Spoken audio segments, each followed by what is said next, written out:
কয়বার বলেছি বিয়ের জন্য? আচ্ছা আর আমাদের রিলেশনশিপ কয় বছর? দুই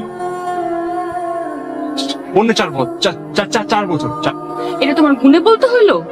তুমি আমাকে বিয়ে করবা কি করবা না? এই যে দাঁড়া কি চলো করি।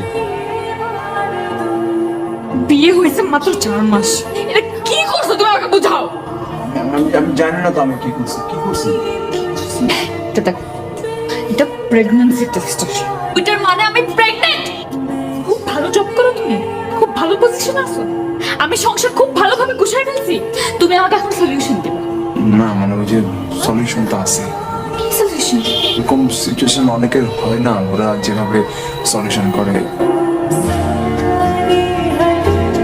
আমরা এটা না করে, এটা তো একটা লাইফকে এইভাবে এই যে আমি হুট করে বিয়ে করেছিলাম, ওটা সেটেল হয়ে গেলাম না, এটাও সেটেল হয়ে গেল। তুমি এখানে কি করতেছো? আর সন্ধ্যাবেলা ছাদে আসছো কেন? চলো। কেন কি হবে? মানে এখন আমি চাইলে ছাদে হাঁটতে পারবো না জাস্ট বিকজ আমি প্রেগন্যান্ট? আমি কি সিক? না আমি আচার খাই, আমি কতটা অপছন্দ করে আচার এটা তুমি জানো? আমি আচার খেয়ে বমি করলেও আমার আচার খেতে হচ্ছে, কারণ এই সময় নাকি আচার খেতে হয়, যদি খাওয়াই লাগে। আমি না হলে তুমি তো বাচ্চার বাবা, তুমি খাও। টক মজা টক মজা। তো এখন থেকে প্রতিদিন তুমি এটা খাও। এই যে তোমার জন্য সারপ্রাইজ, যে একটা গলাতে পড়ে আছি, একটা হাতে পড়ে আছি, এখন আরেকটা। আমি তো 2টা পড়েছি, 3 নাম্বারটা তুমি পড়ো।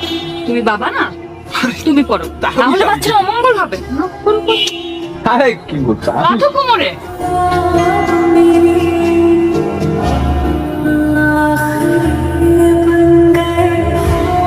কংগ্রেচুলেশন, তুমি বাবা হয়েছে।